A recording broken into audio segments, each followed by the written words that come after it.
complicada la clase, sino que hay cositas que, hay cuentas que no voy a hacer y hay que localizar bien las cuentas que no voy a llegar a hacer para que uno la pueda hacer después en consulta. ¿Ok? Bueno, primero repaso un poquitito de la clase pasada. En la clase pasada, ¿se acuerdan que lo que habíamos hecho es,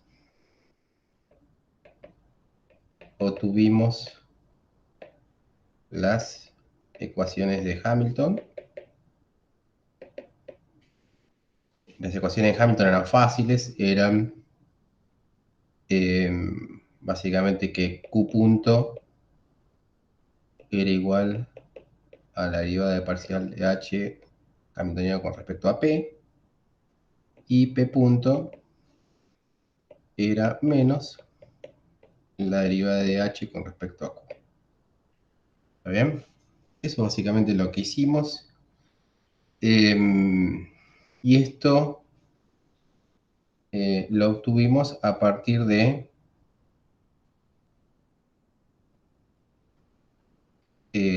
plantear, digamos, una función que sea hamiltoniana.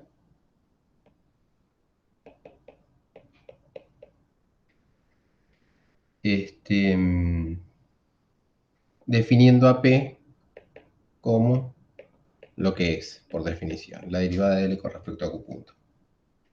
O sea, a partir de eso obtuvimos esto, y obtuvimos una ecuación también importante, era que la derivada parcial de H con respecto al tiempo era su derivada total. ¿Está bien? Estas serían las tres ecuaciones que definen las ecuaciones de Hamilton. Acá hay subíndices, ¿no? Y ahí abajo, ¿no? Hay una forma de obtener las ecuaciones de Hamilton, eso no sé si lo vimos. Sí, lo vimos, desde un punto de vista variacional. Sí, me estaba escribiendo. Desde un punto de vista variacional,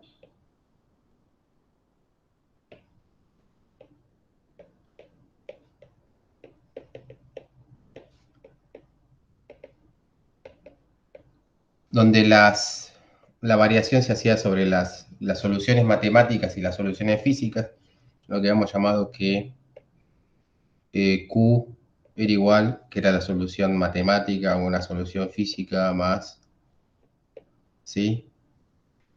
Una variación de esa solución. Lo que teníamos que minimizar es esta cantidad. PQ punto menos L. No, menos H. Diferencial de T, está bien esto porque todo esto era igual a L, pero la idea es manejar manejar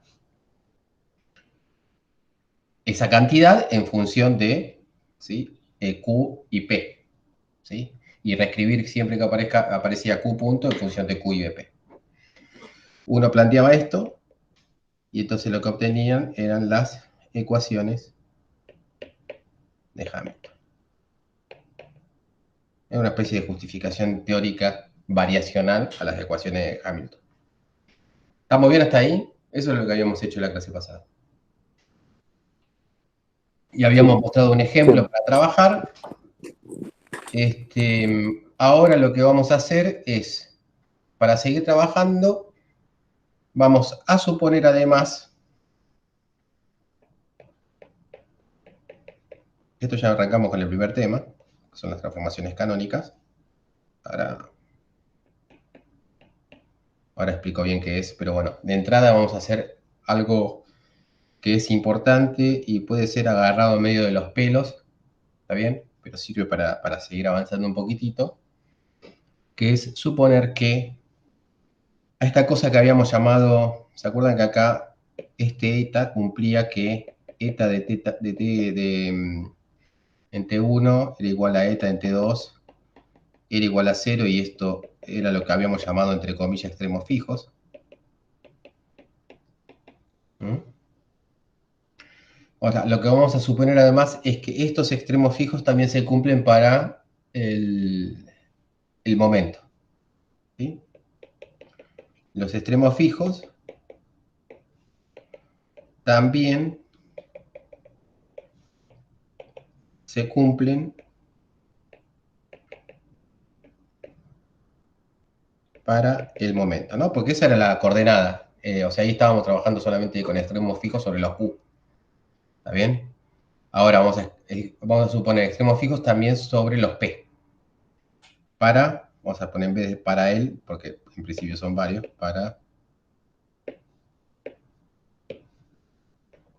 los momentos, que son los canónicos generalizados, ¿no? Yo le pongo momentos solamente. Momentos. O sea que siempre que usemos el principio variacional, en el principio variacional, uno lo que va a suponer es que los extremos fijos se dan tanto para Q como para P. ¿Sí? O sea que cuando uno hace delta Q, ¿sí? A tiempo T1 o delta Q a tiempo T2 es igual a 0, pero también cuando hace delta P a tiempo T1 o delta P a tiempo T2, eso es igual a 0. ¿Está bien? Acá siempre yo me como los subíndices, pero hoy va a estar particularmente bueno que yo me coma los subíndices porque ponerle subíndice a todo va a ser todo más engorroso y tiene que ser un poco más sencillo. ¿Se entiende? ¿Y se acuerdan que era delta Q? Delta Q, delta Q era la diferencia entre una solución general matemática y una solución física cubarra, ¿no? Y el delta P también. Sí. Esas son las variaciones que nosotros trabajamos. El P menos P barra. Bien, entonces ahora viene la cuestión de lo que son las transformaciones canónicas.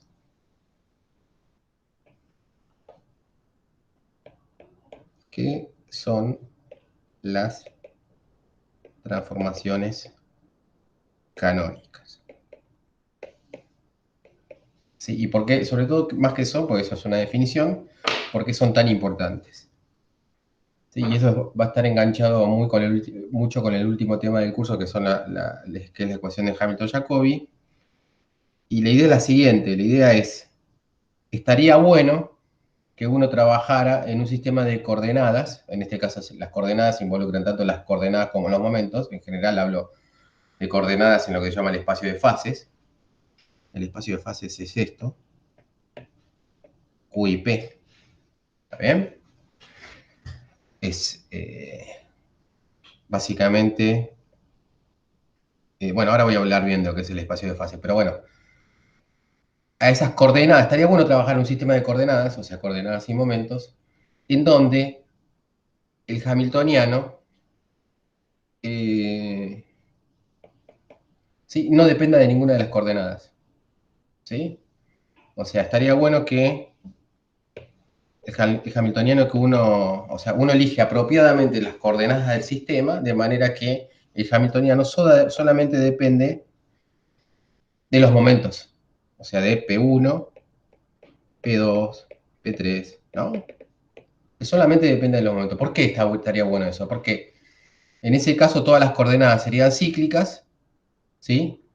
Y si las coordenadas son cíclicas, los momentos conjugados a esa coordenada son constantes de movimiento. ¿Está bien? O sea, si uno encuentra ese sistema de coordenadas en donde las coordenadas no aparecen explícitamente en el hamiltoniano, eso es igual, pasa lo mismo que en el lagrangiano, ¿se acuerdan que si no aparecían en el lagrangiano, ¿sí? Eran constantes de movimiento. Y acá también, acá nada más que el contexto es otro, por ejemplo, a ver, primero vamos a ponerlo así. En el lagrangiano estaba claro que eran si las coordenadas eran todas cíclicas. Voy a trabajar primero con el lagrangiano, porque quizás eso no lo expliqué. O sea, supónganse, esto en principio es Q1 hasta Qn, P1 hasta Pn, y supongan que tampoco depende del tiempo, así lo hacemos más completita. Si nosotros tenemos un lagrangiano de este tipo, y esta dependencia no existe, Entonces, ¿qué me dicen las ecuaciones de Euler-Lagrange? Las ecuaciones de Euler-Lagrange me dicen que P punto sub i es igual a la derivada con respecto al tiempo de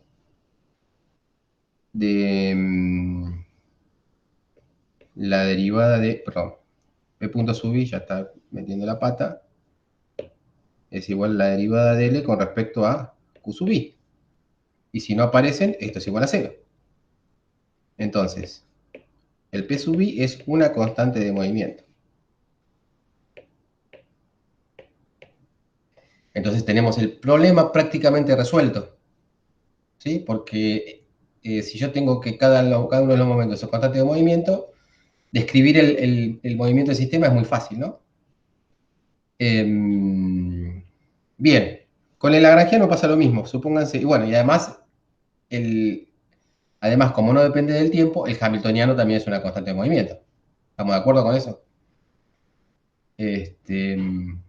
Además, H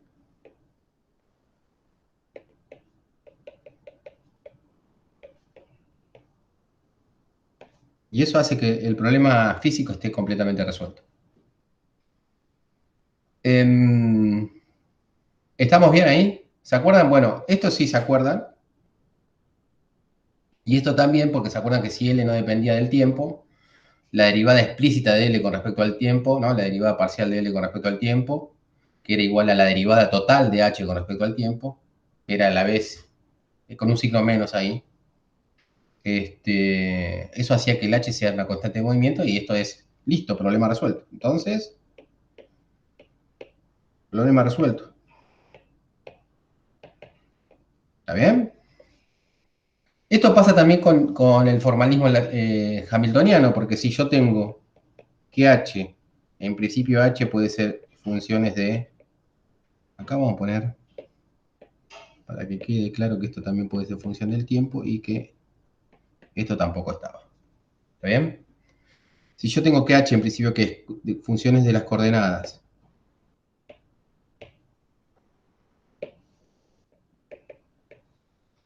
de los momentos y del tiempo, en principio es así, pero si encontramos un sistema de coordenadas donde esto, ¿sí? no aparece y esto tampoco aparece, ¿qué me dicen las ecuaciones de Hamilton? Las ecuaciones de Hamilton me dicen, bueno, que Q punto es la derivada de H con respecto a P y que P punto es igual a menos la derivada de H con respecto a Q. ¿Está bien? Ahí va con los subíndices. Ahora, como esto no aparece, o sea, como esto es igual a 0, entonces los P son constantes de movimiento. ¿Ok? De vuelta aparece lo mismo. Y además, como tenía que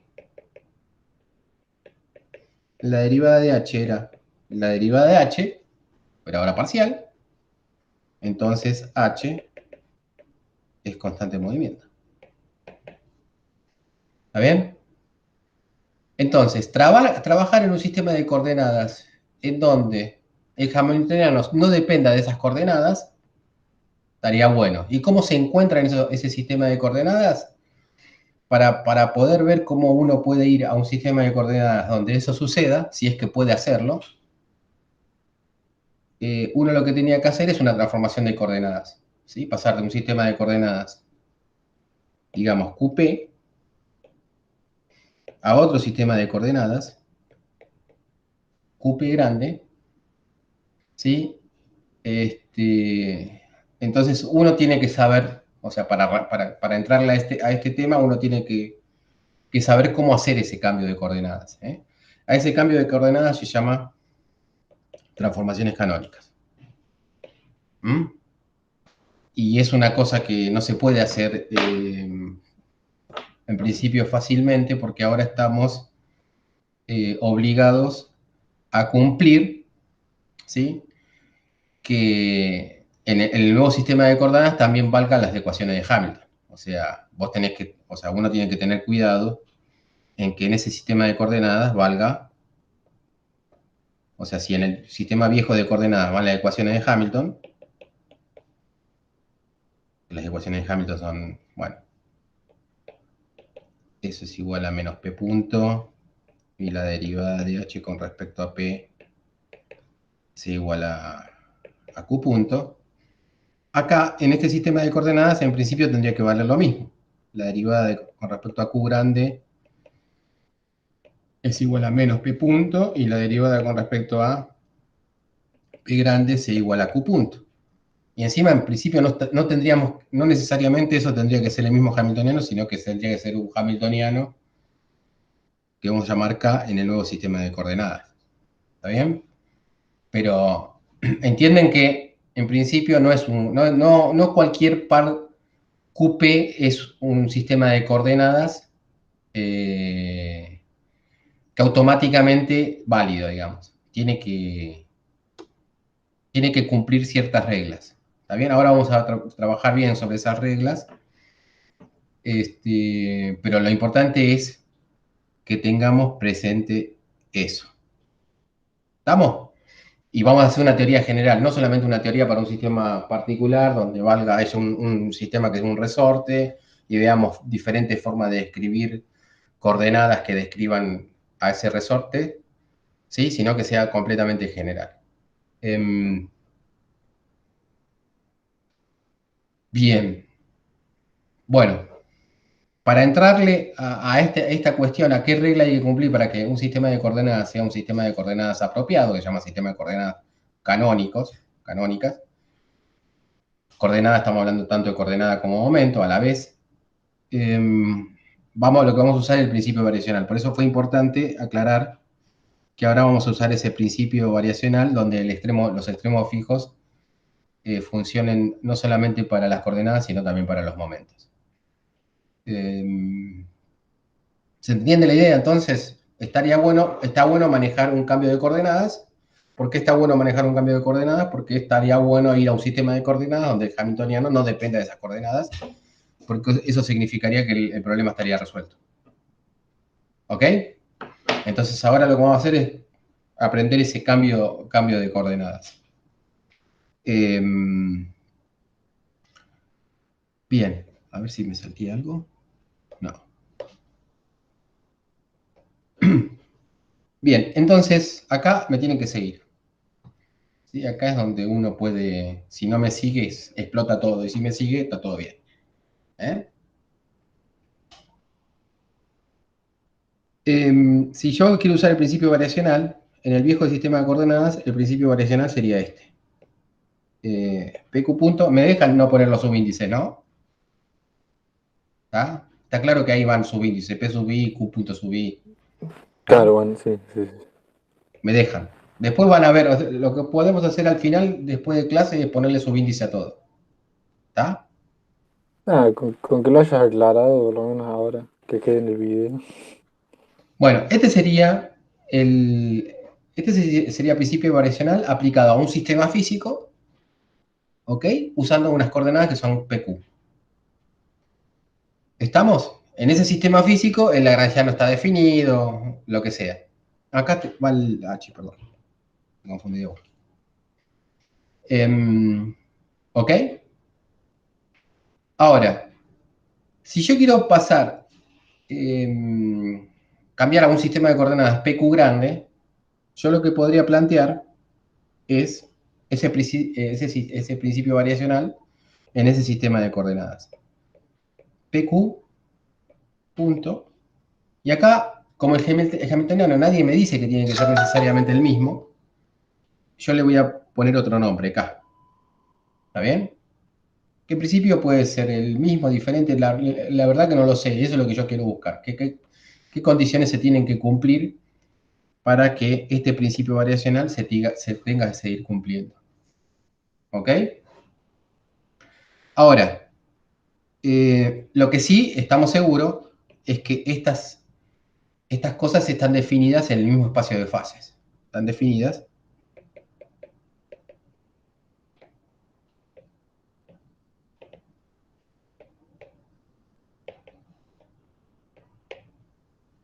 ¿Sí? ¿Qué es el espacio de fase? El espacio de fase es si yo pienso en las coordenadas viejas, es el espacio, ¿sí?, de dimensión 2n, que en los ejes tienen las coordenadas y el P. ¿Está bien? Entonces, si yo localizo acá a un punto en el espacio de fases, ese espacio de fases me determina lo que es el estado de un sistema.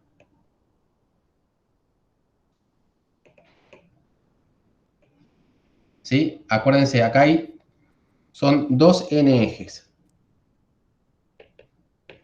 Poner 2 ejes es una simplificación. Son 2n ejes porque hay n ejes para Q, porque son nq diferentes, y n ejes para P porque son np diferentes.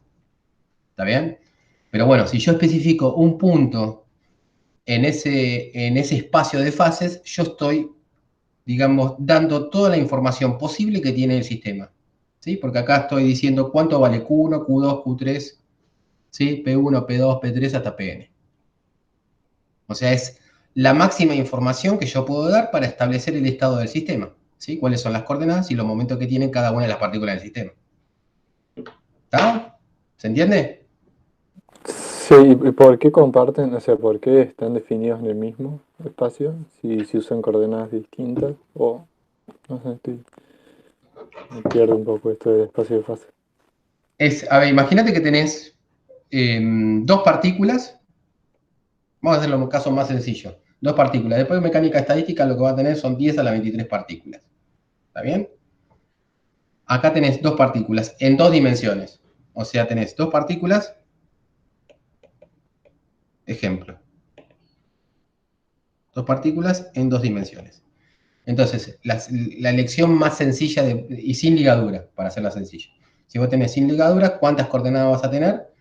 Vas a tener 4 coordenadas, ¿sí? 2 para cada partícula. ¿Y cuántos momentos vas a tener? 4 momentos, 2 para cada partícula. ¿Está bien? Dos para cada partícula, sí. Entonces tenés n es igual a 4, ¿sí? Y 2n es igual a 8. ¿Estamos? Entonces, ahí lo que tendrías serían 8 ejes. ¿Sí? Y si vos determinás, o sea, si vos estableces un punto en ese espacio, estás dando la posición en X de la partícula 1, la posición en Y de la partícula 1, la posición en X de la partícula 2, la posición en Y de la partícula 2. Está dando la velocidad en X de la partícula 1, la velocidad en Y de la partícula 1, la velocidad en X de la partícula 2 y la velocidad en Y de la partícula 2. Está dando toda la información posible. ¿Ok? Estás diciendo cómo está el sistema, no solamente en las posiciones, sino en las velocidades, que es la máxima información que vos podés dar, ¿sí? Del sistema. Por eso vos decís que un punto en ese espacio que se llamamos espacio de fases es el estado del sistema. ¿Está bien? ¿Bien? ¿Ok? De acá ya puedo anticipar Sí, algo sí, lindo sí. que quizás tenga que aparecer más adelante, pero fíjense que en acá me desvío un poquitito, pero ya que está lo decimos, ¿sí? Lo que va a pasar a lo largo del tiempo es que ese punto va a recorrer el espacio de fases. ¿Está bien? A lo largo del tiempo ese punto se mueve. ¿Está bien? Porque el sistema evoluciona en el tiempo. Si el sistema, ¿sí? O sea, habrá, no sé, que habrá fuerzas externas, fuerzas entre las partículas, lo que sea, evoluciona en el tiempo. Lo que nunca va a suceder es que, como una regla básica, lo que nunca va a suceder es que un punto sea cruzado por dos trayectorias. ¿Mm? Eso no puede suceder, porque eso violaría el principio de causalidad o única causalidad, que es en el sentido de que si vos ya tenés posiciones y velocidades iniciales determinadas, el futuro es uno solo. No puede haber dos futuros diferentes. ¿Está bien? Y eso es una gran ventaja que tiene el espacio de fase con respecto al espacio que veníamos trabajando antes, que es el espacio de configuraciones en donde solamente se grafican las coordenadas. Acá se grafican coordenadas y momentos a la vez. ¿Está bien? O sea que esta línea que está acá, en principio estaría prohibida, por eso no la voy a poner. ¿Está? Lo dejo ahí y después aparecerá de vuelta el tema, ¿sí? Más adelante. Esa es una gran ventaja del espacio de fases.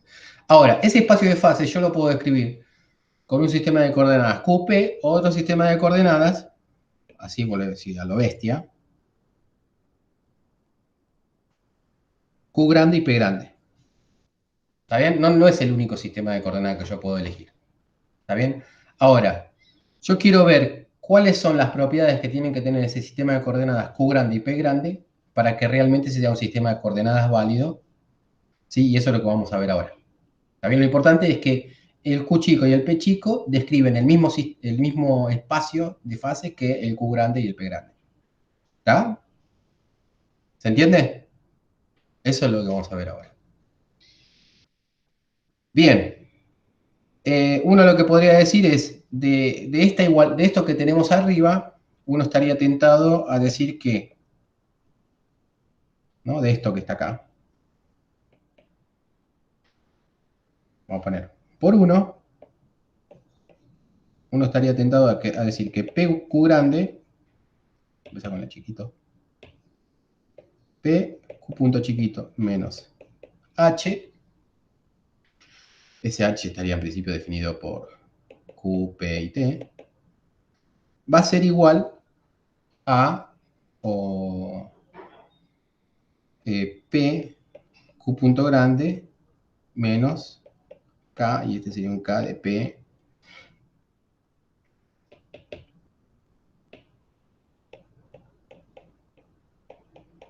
Uno podría decir eso. Bueno, ya está. Lo que se tiene que cumplir en principio es eso. ¿Está bien? O sea, que esa diferencia, o sea, que esas dos cosas sean iguales. O que lo mismo, uno lo que puede pedir es que la diferencia entre esas dos cosas sea igual a cero.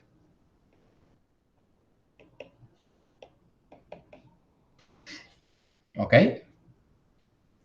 Bueno, pero ahora, para hacerlo lo más general posible, lo que tenemos que entender es que si yo hago el delta, ¿sí? El delta es esa variación de la que veníamos hablando antes, de la integral entre esos dos instantes de tiempo, t1 y t2,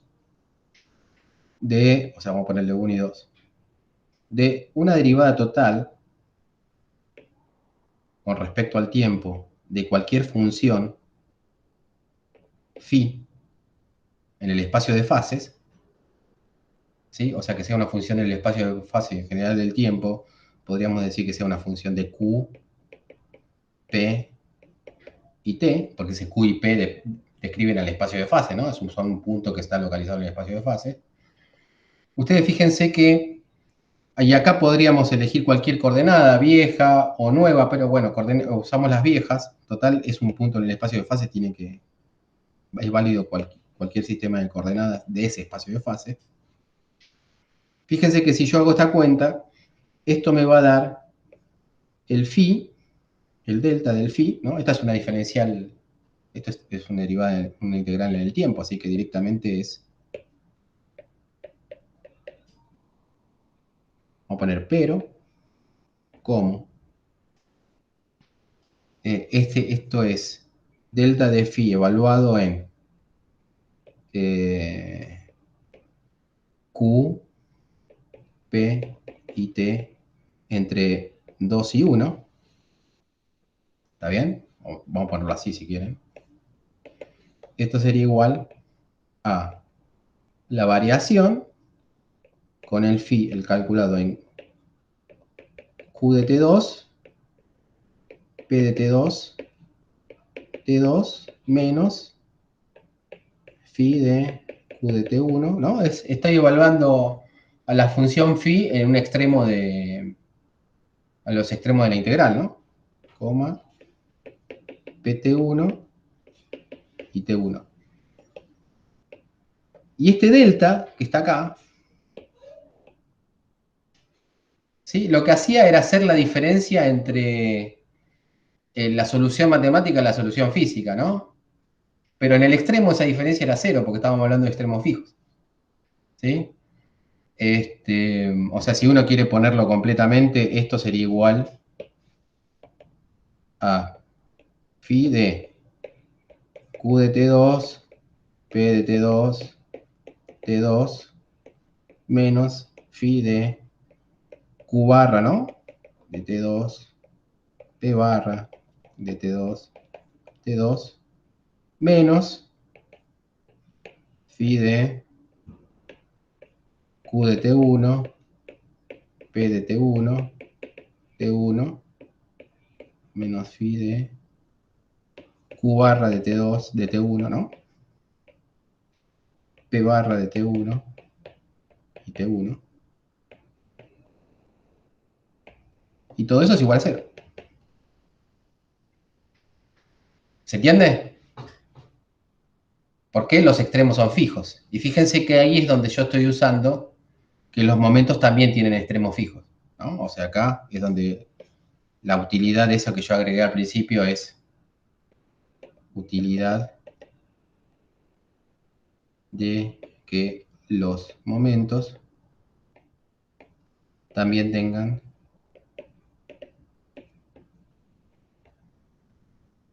extremos fijos. Lo que yo llamo extremos fijos, en los libros no le va a parecer extremo fijo, pero yo lo llamo así para que quede claro de entrada a qué me refiero. ¿Se entiende? ¿Sí? O sea que en realidad la forma más general para entrarle a lo que es una transformación canónica es decir que, entonces, la forma más general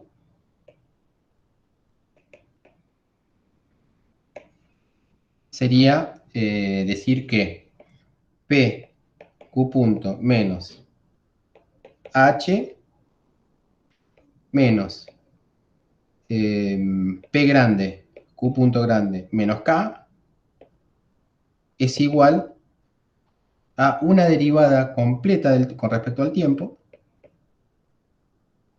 de una función que dependa de algún punto del espacio de fases y el tiempo. Esa sería la forma más general. Y un punto del espacio de fases y del tiempo se puede escribir así.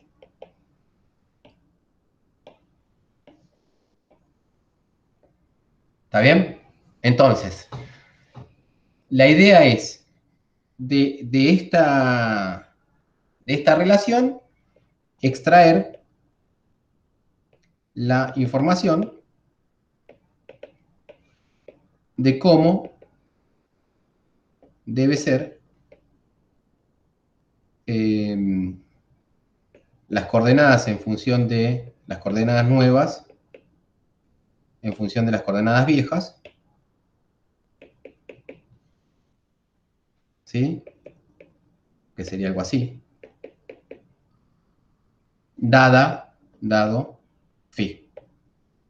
¿Está bien? O sea, fíjense que lo que estamos diciendo es cualquier función de 3 parámetros, ¿no? O sea, cualquier función matemática de 3 parámetros en realidad no son de 3 parámetros, son de 2n más 1, ¿no? Acá tenemos 2n más 1, ¿sí? Argumentos.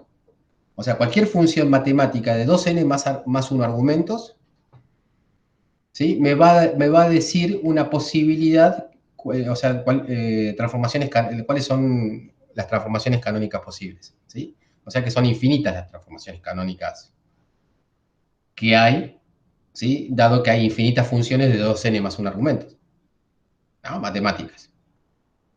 Así que esto es completamente general. Sin embargo, a nosotros, de todas las posibilidades, nos van a servir algunas. A ver si puedo decir algo más acá.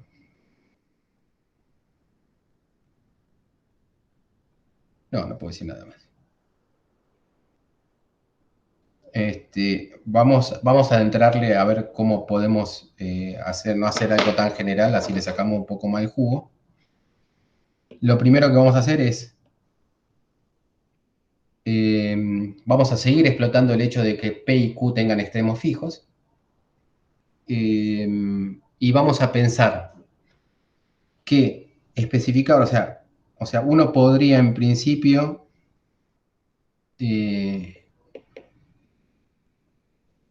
pensar que estas funciones que yo busco, las Q grandes o sea, las nuevas coordenadas en función de las coordenadas viejas, vamos a suponer que son funciones inversibles, ¿no? Las suponemos inversibles. ¿Qué significa? Que de esas 2n funciones, yo puedo sacar otras 2n funciones que son, entonces, yo puedo también especificar las coordenadas viejas a partir de las nuevas.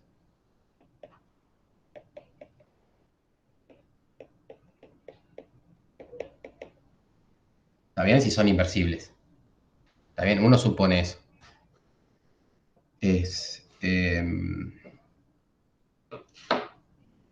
Las condiciones de inversibilidad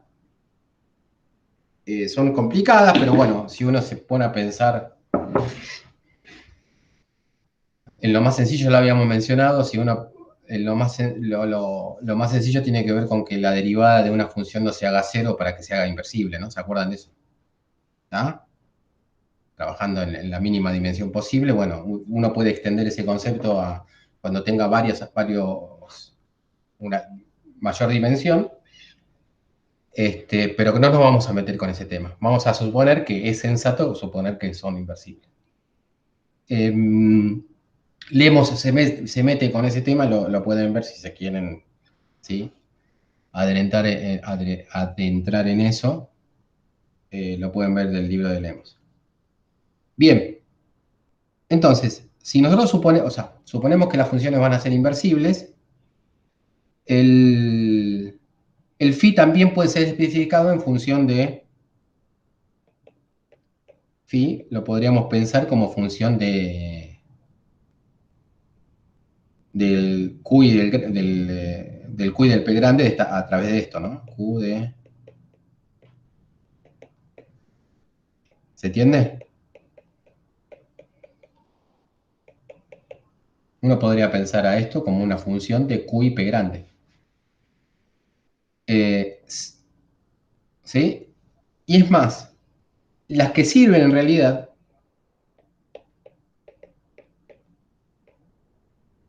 ¿sí? Para plantear las transformaciones canónicas que vamos a ver nosotros, son aquellas que tienen mezcla de las dos. O sea, y vamos a llamarla, por ejemplo, las que sirven son las que mezclan, son las que mezclan coordenadas viejas con nuevas. En principio eso sería posible porque uno... lo que voy a decir es medio rebuscado, pero quizás se entiende a partir de eso. Fíjense que si yo quiero especificar una función phi que dependa solamente de las coordenadas viejas y momentos nuevos, uno podría plantear esto. Phi, coordenadas viejas y momentos nuevos, y los momentos nuevos serían P de Q. Ahí me estoy metiendo en un lío. Q. Bueno, no me voy a meter con eso porque va a ser para confundir. Pero se supone que son linealmente independientes y uno puede hacer eso. ¿Ok? Vamos a ir al ejemplo concreto ahora. Vamos a ver lo que se llama una transformación canónica de tipo 1. Sí, después que eso se lo voy a aclarar un poquitito. Me iba a meter en una cosa que... Transformación canónica de tipo 1.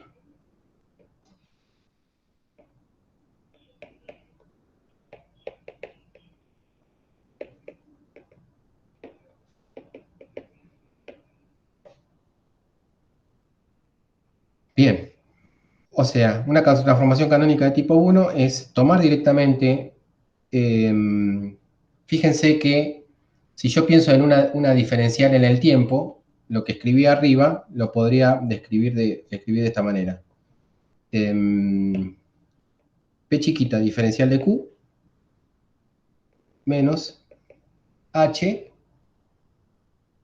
menos P grande diferencial de Q, ¿está bien? Ese diferencial de Q chiquitito, diferencial Q grande de un diferencial que ocurre en el tiempo, ¿está bien? En vez de poner Q punto, estoy poniendo diferencial de Q y el diferencial de T lo paso para el otro lado, Entonces acá me va a quedar un diferencial de t.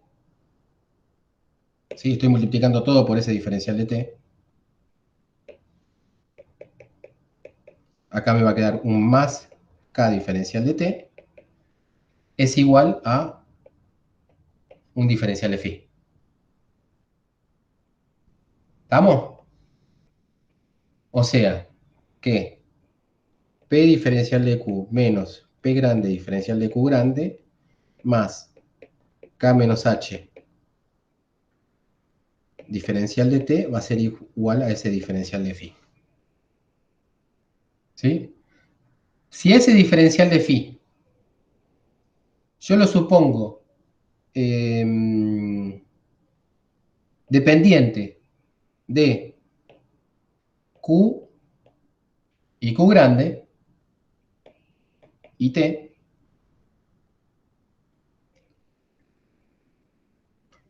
una forma de entender quizás más fácil por qué uno puede usar dos coordenadas, coordenadas viejas y coordenadas nuevas, es porque, acá quizás pueden pensarlo así, porque uno puede, cuando uno plantea esto, ¿sí? Acá, fíjense que yo, acá lo voy a escribir en amarillo, para que acá yo puedo agregar una función diferencial de f con respecto al tiempo que dependa de q, p y t. Y acá puedo pensar, ¿no? Más una diferencial de g con respecto al tiempo de q grande, p grande y t. ¿Está bien? El principio variacional sigue siendo el mismo. ¿Está bien? Porque el hecho de que tenga extremos fijos, los momentos y las coordenadas, hace que yo pueda agregar ese término. Y no pasa nada con el principio variacional. ¿Ok? Entonces fíjense que ahí yo puedo usar Q chico, Q grande, cualquier cosa. Cualquier mezcla hace que, si yo evalúo, ¿sí?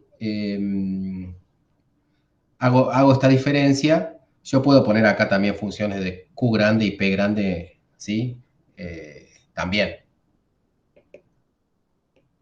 ¿Se entiende? ¿Por qué? Porque si yo hago la variación de la integral de eso, me da cero. ¿Está bien? Porque estoy suponiendo que para Q y P chico tiene extremos fijos, pero para Q y P grande también tiene extremos fijos. ¿Está? Bien. Entonces, ¿qué me dice esto? Esto me dice que, ¿sí? Hacemos lo de siempre. No sé si esto están acostumbrados. Si yo hago la diferenciación a la derecha, es derivar parcialmente con respecto a cada una de las coordenadas, esto va a ser igual a la derivada de phi con respecto a q por diferencial de q, más la derivada de phi con respecto a q grande, diferencial de q grande, más la derivada de phi con respecto al tiempo, diferencial de tiempo. Y me fijo, igualo, esto necesariamente tiene que ser igual a esto, ¿ok? Esto que está acá tiene que ser igual a esto, y esto que está acá, vamos a poner otro, y esto que está acá, tiene que ser igual a esto. O sea, si yo uso una función, a esta función se le llama f1, a phi de q de las coordenadas antiguas y viejas, se le llama función del tipo 1, q grande y t. Si yo hago eso, la condición para que la transformación sea canónica es que P sea igual a la derivada de f1 con respecto a q, P grande sea igual a menos la derivada de f1 con respecto a q grande, y k sea igual a h más la derivada de f1 con respecto al tiempo. ¿Está bien? Simplemente de igualar, ¿no? las cantidades que van multiplicando a cada diferencial. Esa sería la condición para que mi transformación sea canónica. Y para ser más claritos, fíjense que este f1, que es el phi que está ahí arriba, depende de Q chica, Q grande y de T. ¿Está bien? O sea que de esta ecuación, esta la voy a separar.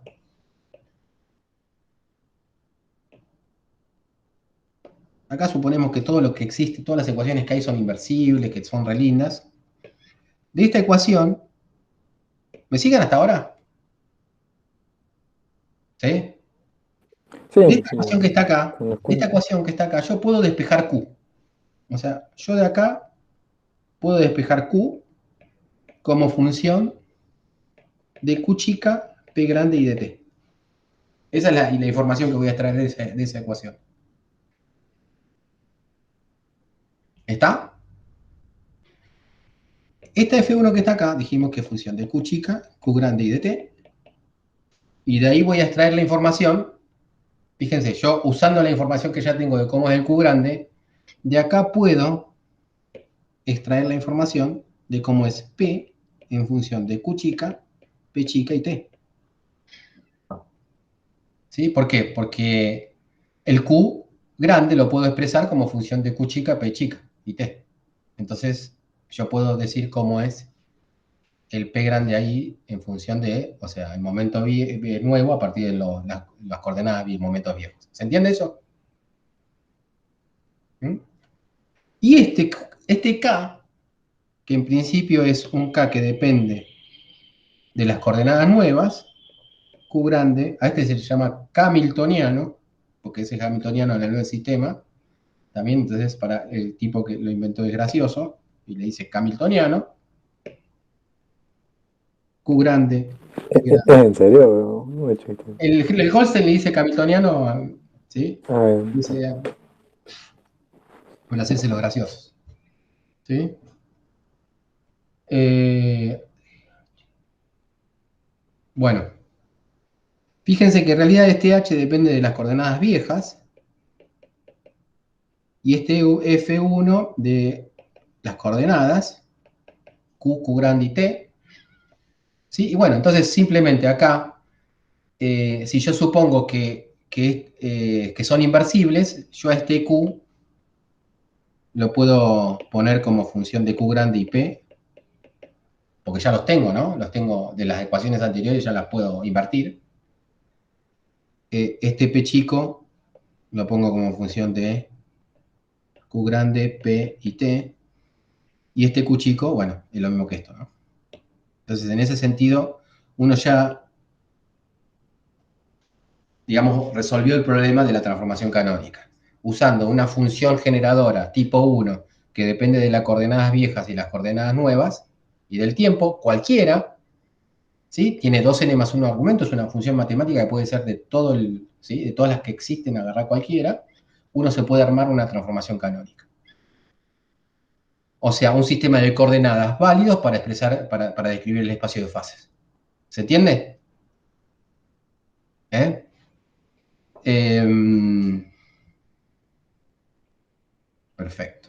Después lean todo esto, vayan al libro, al Goldstein, vayan al Lelemo, léanlo, porque esto sirve solamente como para que le entren bien al tema.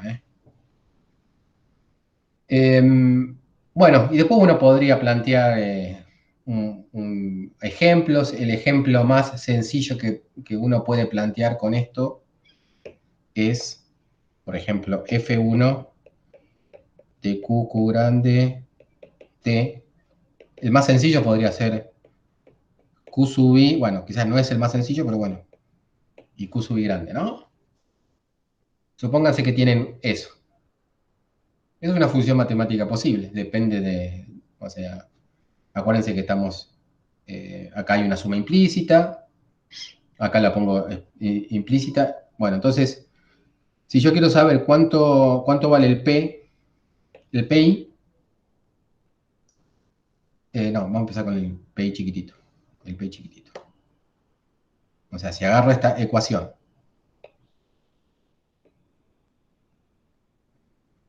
y las uso para mi sistema particular,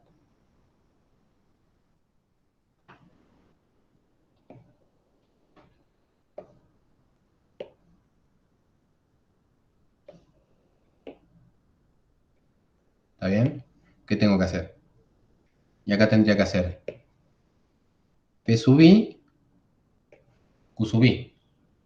Y acá P grande sub I, Q grande sub I. Y donde dice F1, lo borro.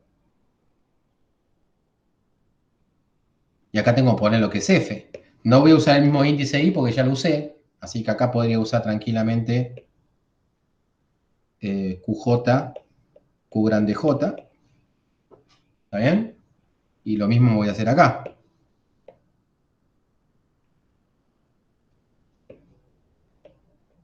QJ, Q grande J. Bueno, si yo derivo eso, esto me sale, bueno, el Q grande J sale afuera, me queda la derivada de QJ chiquitita con respecto a QI. Esa derivada es delta IJ, ¿eso está claro?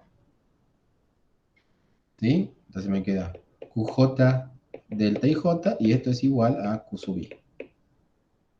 Y por la misma razón, esto va a ser igual a menos P menos QJ. QI, qué boludo.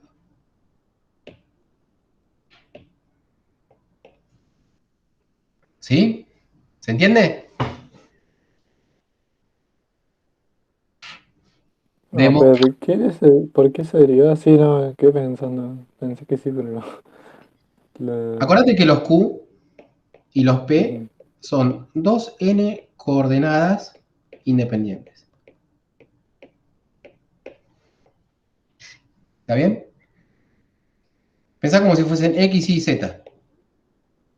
Son dos coordenadas. O sea, si vos derivás Y con respecto a X, ¿cuánto te da? 0. Cero, claro. Si derivás Y con respecto a Y, te da 1. ¿Está bien? Claro, Entonces, una solo forma de va uno establecer sobre eso es el. con la delta de Kronecker, delta Claro, IJ. ¿Está bien? claro, claro. Ta.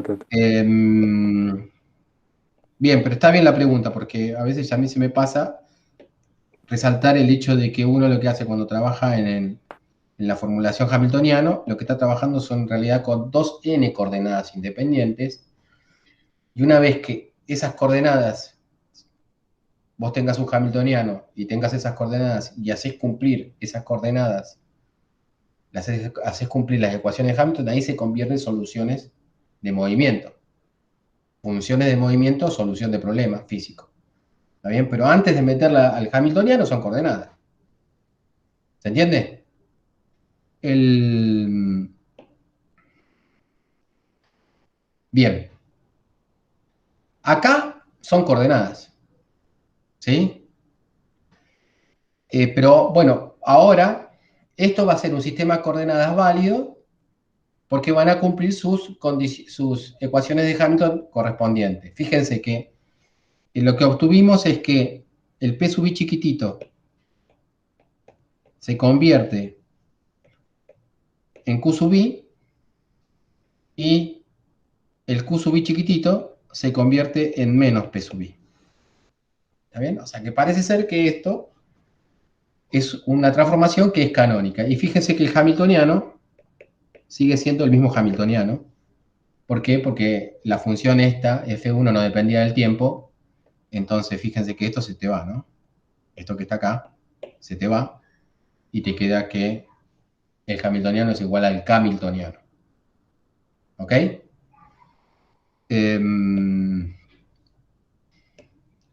Entonces, eso sería una situación sencilla. Fíjense que si uno tiene, de entrada ya sabe que si uno tiene un problema físico, uno puede cambiar coordenadas por momentos con el detalle de que cuando uno pasa la coordenada, no tiene que cambiarse por el momento, sino por menos el momento. Y eso es una transformación posible. ¿Se entiende? Esto es un primer ejemplo.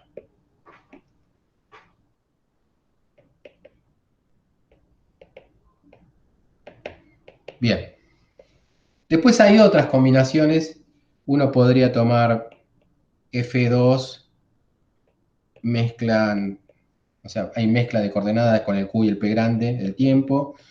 El F3, el P con el Q grande y el tiempo. y hay una función tipo 4 que es P chica y P grande. ¿Está bien? Vimos la F1.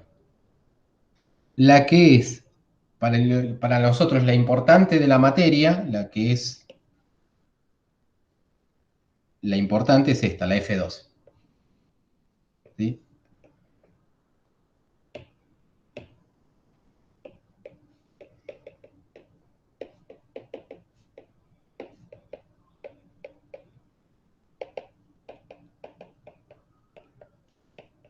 ¿Mm? Como esa es la importante, con esa es la que vamos a usar para seguir de acá en más. En el teórico, en el práctico, ¿Por puede ser que qué? aparezcan las otras, ¿sí? Pero bueno, la forma en que uno afronta las otras va a ser la misma forma que yo voy a afrontar la F2. ¿Está bien? Pero análoga, no idéntica. Bueno, ¿Por qué la 2? ¿Qué tiene esa es especial? la preguntita que vamos a responder en la clase de hoy, pero básicamente la F2 contiene la transformación identidad. ¿Está bien? O sea, de las otras F no vas a poder sacar la transformación identidad. ¿Sí? Entonces, fíjense, ¿te acuerdan que, por ejemplo, si uno quería rotar un sistema, la rotación, no lo hablamos, la rotación forma un grupo, no sé si vieron grupos, teoría de grupos, pero bueno, que contenga la identidad es importante porque contener la identidad significa que uno puede realizar lo que son las transformaciones infinitesimales. Como existían las rotaciones infinitesimales, ¿sí? Y uno a partir de su situación va a otro lugar pasando por todas las situaciones intermedias, ¿sí? Arranca de la identidad. Ahora, para esto pasa lo mismo. Precisamente las transformaciones canónicas también forman un grupo y el que contenga la identidad te permite, ¿sí?, ir de una situación a otra pasando por todas las intermedias. ¿Ok? Pero bueno, eso va a aparecer ahora. Ahora es, ¿sí? Eso porque yo sé con el final del cuento, digamos. Pero bueno, la respuesta es ¿por qué? Porque contiene la identidad y la identidad te permite hacer mucho más cosas después. ¿Ok? Bueno, veámoslo. Lo que tenemos que cumplir es P diferencial Q menos P grande diferencial Q grande más, ¿se acuerdan? K menos H diferencial T. Eso es igual a diferencial, el que vamos a llamar F2. No, primero no vamos a llamar nada. Primero vamos a llamar phi. Y después vamos a acomodar el F2 para que sea lo que tenga que ser. Phi. Acá yo voy a usar un truquito. Esto que está acá, ese menos P diferencial Q, yo lo voy a poner como un diferencial exacto, diferencial PQ.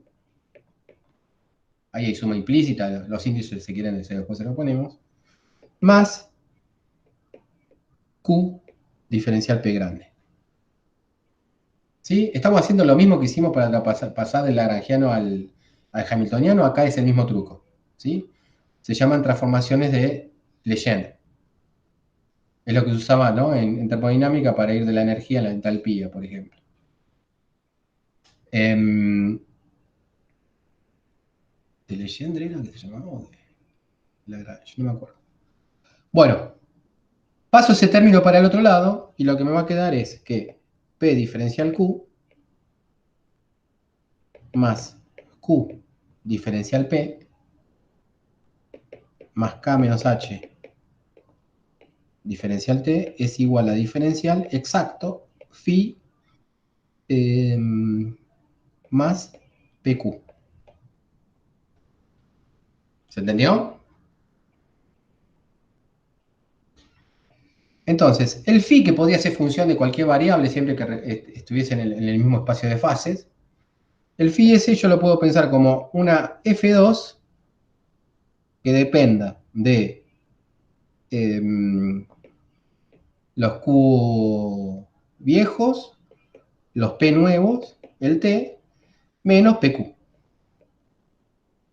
Si yo supongo que el phi vale eso, entonces la ecuación que me queda es P diferencial Q más Q diferencial P más K menos H diferencial T es igual a diferencial de F2. Porque se canceló el PQ con el PQ, ¿no? Estos dos se cancelaron. ¿Ok? Entonces, de acá sale que, bueno, ese F2 lo diferencio, es la derivada de F2 con respecto a Q, diferencial Q, la derivada de F2 con respecto a P grande, diferencial P grande, más la derivada de F2 con respecto al tiempo. ¿Sí? ¿Estamos? Bien, y de acá sale la condición para que la transformación sea canónica. P tiene que ser igual a la derivada de F2 con respecto a Q. Q grande tiene que ser igual a la derivada de F2 con respecto a P grande. Y K tiene que ser igual a H más la derivada de F2 con respecto al tiempo. ¿Sí? Y acá hacemos lo mismo que antes. Se corre un poquitito por allá.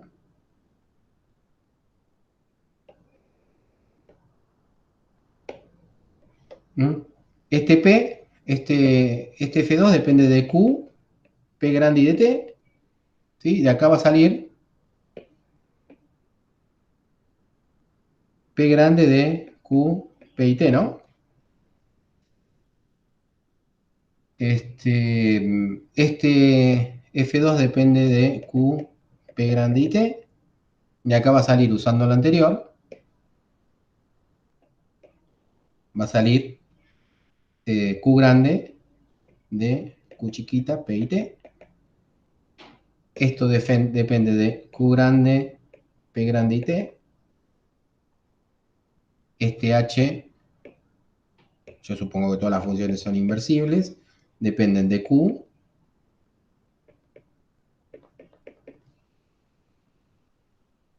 Acá me quedé sin espacio.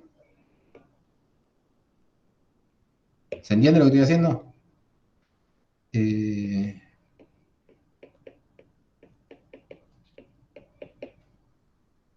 Más. ¿Me siguen?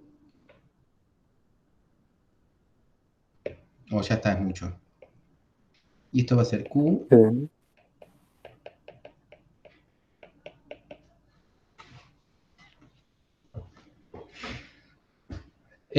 O sea, primero obtengo la función P grande, después obtengo la función Q grande. O sea, si yo tengo la función Q grande y P grande, supongo que son inversibles. O sea, obtengo la función Q chica y P chica. Y esas funciones P chica y Q chica las uso abajo para obtener el K hamiltoniano. ¿Sí? De esa forma. ¿Ok? Y F2 puede ser cualquier función matemática de 2n más un argumento. ¿Sí? Arbitraria, completamente arbitraria, y cada una de esas funciones define una transformación canónica diferente. De todas esas funciones, hay una que es la más importante, que es la siguiente. A ver cuál es, adivinen.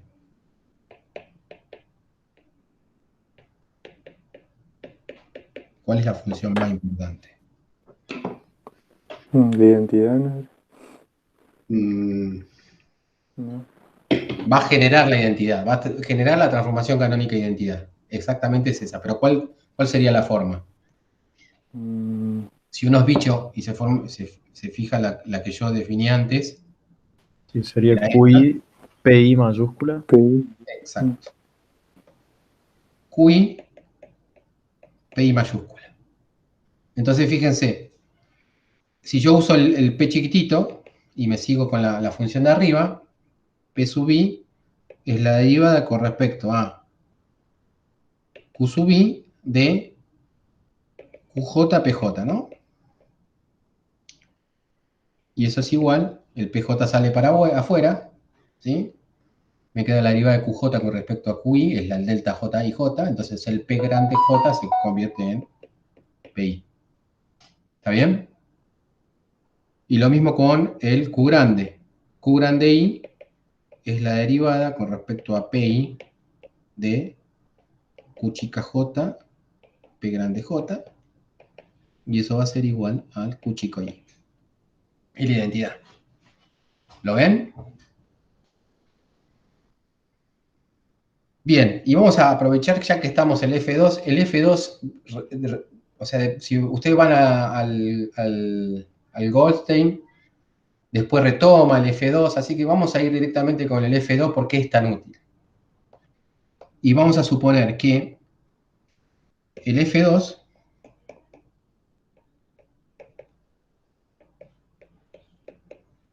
es igual a la identidad, perdón, a la función que va a generar la identidad, que es el Q sub I, P sub I, más un epsilon, de vuelta aparece el epsilon, que sería lo que nosotros llamamos un parámetro infinitesimal. ¿Sí? Esto es tan chico como uno quiere, el epsilon. Perdón. Me cambió la voz. Pirincho. Salió Ricardo fuera. Sí. Sí. Y una función g que depende de q, p grande y del tiempo. Vamos a suponer que tenemos esto. Y vamos a trabajar con eso. ¿Sí? Siguiendo las reglas estas que yo definí acá, ¿no? O sea, vamos a recordar bien esto. ¿Mm? El p chiquito se obtiene derivando la función con respecto a q. El q grande se obtiene derivando la función con respecto al p grande. ¿Sí? Y el hamiltoniano es el hamiltoniano más la derivada con respecto al tiempo. ¿Sí? No hay... Si uno aplica esa regla para obtener la transformación canónica, en este caso particular, ¿sí? A lo que llega es que el p sub i es igual a la derivada con respecto a q sub i de todo eso, ¿sí? Bueno, acá si quieren pongámosle J y J para no mezclar los índices. ¿Mm? Entonces va a tener, bueno, todo eso. Y si uno hace la derivada, lo que va a quedar es el Q sub i, perdón, El P sería, el ¿no? P sub i P. Mm. más epsilon, la derivada de G con respecto a Q sub i. ¿Ok? ¿Evaluado dónde? En Q, en P grande y en el tiempo. Y el Q sub i va a ser la derivada, y de vuelta con Q grande y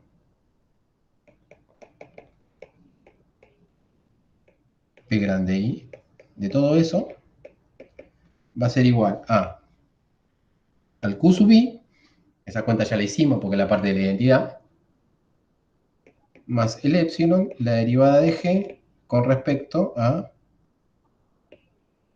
P sub i de Q grande, P grande y el T.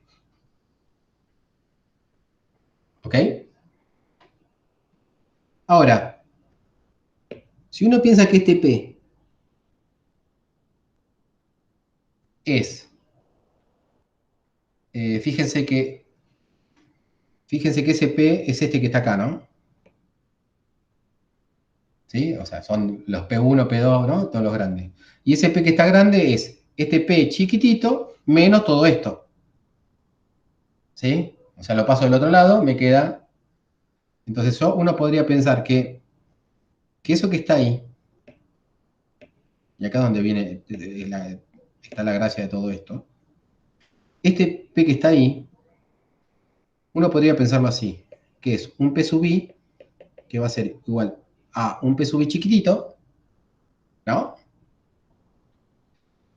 Menos o más, no importa, en realidad sería menos, pero no importa, podemos poner más un epsilon por algo. ¿Está bien? Entonces, si uno piensa que el epsilon es muy chiquitito, puede hacer un desarrollo de Taylor, ¿sí? Lo mismo pasa acá, ¿sí? Y uno lo que obtendría es que el P sub I es igual al P sub I más epsilon por la derivada de G con respecto al Q sub I de Q, P y T, evaluado en los P chiquititos. ¿Se entiende lo que digo? Y el Q sub I es igual al Q sub I chiquitito más el epsilon, la derivada de G con respecto. Esta parte es crucial, ¿sí? Del P sub I evaluado en Q, P y T. ¿Está bien?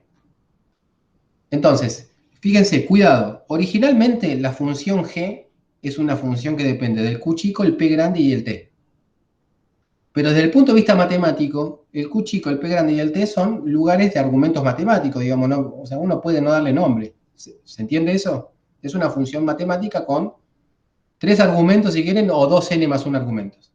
¿Está bien? Pero es una función matemática que depende de sus argumentos y no importa si son manzanas, frutas, ¿sí? O jirafas. ¿Está bien? ¿Se entiende eso? Después uno se abstrae, bueno, usa el hecho de que ese segundo argumento está definido, después hay como una progresión, ¿no? Que se va haciendo geométrica con el epsilon por el algo. Entonces usa que el epsilon es tan chiquito como uno quiere, y uno pues se puede reducir a esta función, ¿sí? Que está bien, porque uno evalúa en el P chiquitito. ¿Está bien? Ahora, también uno podría decir, entonces acá viene a veces mucho la confusión, que no hay problema si uno acá pone la derivada de G con respecto a P sub I chiquitita. ¿Sí? ¿Por qué? Porque uno está indicando que está derivando con respecto al segundo argumento. ¿Sí? No al P grande, al P chiquita, ¿sí? A la jirafa, ¿sí? Al gato montés. ¿Está? ¿Se entiende? Entonces yo puedo poner esto así y sigue estando bien. Siempre que se entienda que el P chiquitita ahí es el segundo argumento. ¿Está bien? Y estoy evaluando en el Q chiquitita y el P chico y el T porque el epsilon es pequeño. O el epsilon es tan chiquito como uno quiere. ¿Se entendió eso? ¿Eh? No, estoy pensando cómo es el Taylor ahí. O sea, debe ser medio fácil, pero no estoy dando cuenta. Bueno, ahora lo hacemos el Taylor. Fíjate, ahora lo hacemos. Pero bueno, está bien. La pregunta si es por el Taylor, si vos te crees lo del Taylor, lo otro, Mm. se entiende, ¿no? No, sí, el otro, Perfecto. creo que sí. Veamos el Taylor. Cuestión. Vos tenés que calcular una cosa que es P sub I más epsilon y la derivada de G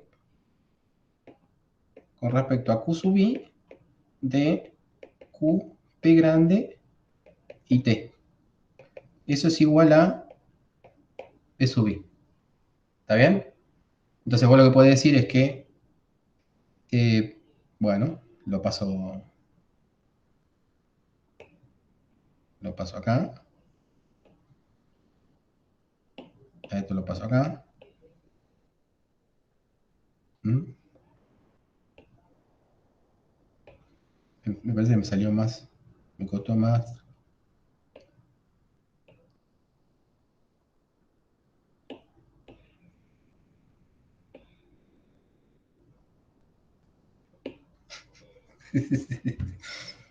Terminé. Era más fácil borrarlo.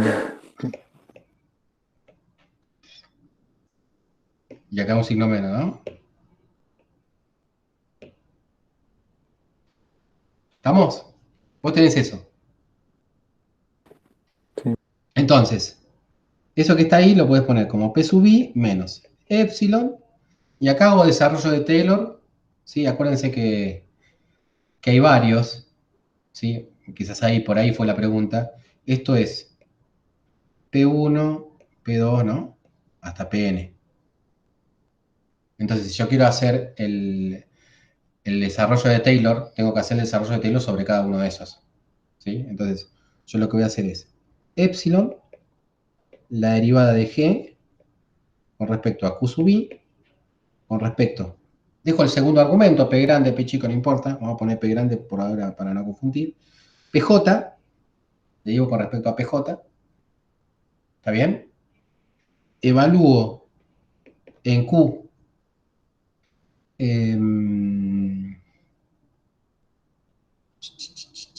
no, primero tengo que poner el valor inicial, perdón, a orden 0. Ahí me estoy comiendo el orden 0. El orden 0 es... Claro, por eso me parecía raro. El orden 0 es la derivada de G con respecto a Q sub I de Q, P y T. ¿Está bien? Ahora el segundo orden sería la derivada de G, 2, la derivada Q sub I, que es lo que ya estaba, con el P sub J. Y el P sub J, esta es la derivada de G, evaluado en QP chica, ¿no? Y acá tendría P grande J menos P chica J. ¿Sí? Bien.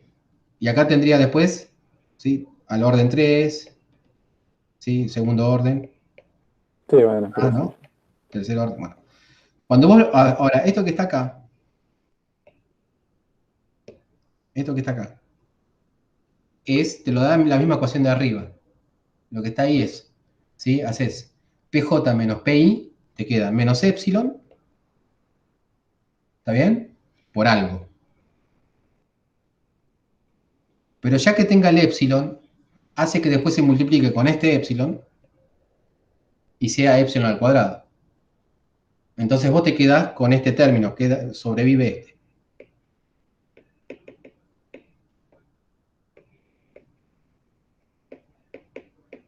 ¿Se entiende? Es una cosa que se usa mucho y se explica poco siempre. ¿Sí?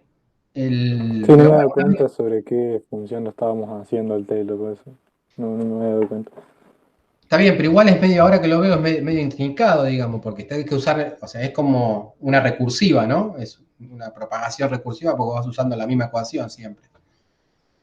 La corrección, si vos tenés que el epsilon no es muy chico, podrías usar más términos, ¿sí? Hasta donde te alcance. Ok. Estamos entonces, esto que está acá, que ahora es creíble, copiar, pegar. Esto que está acá,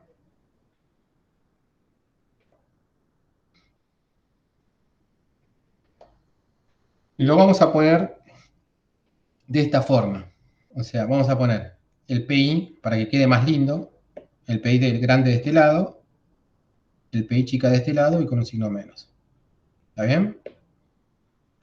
P sub I va a ser un P sub I menos epsilon. Eso es una transformación, lo que se llama... y el K va a ser igual al H más la derivada más, como no depende del tiempo, el término independiente quedaría más epsilon por la derivada de G con respecto al tiempo y con la misma razón que antes evaluado en Q, P y T. ¿Está bien? Porque los otros términos son de orden epsilon al cuadrado. La misma razón. ¿Se entiende? Entonces nos quedaría eso. Y ya con esto definimos lo que es una transformación canónica infinitesimal. Esto se llama transformación canónica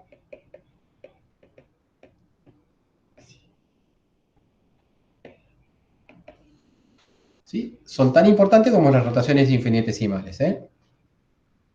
Bien, son las 9:59, paramos acá.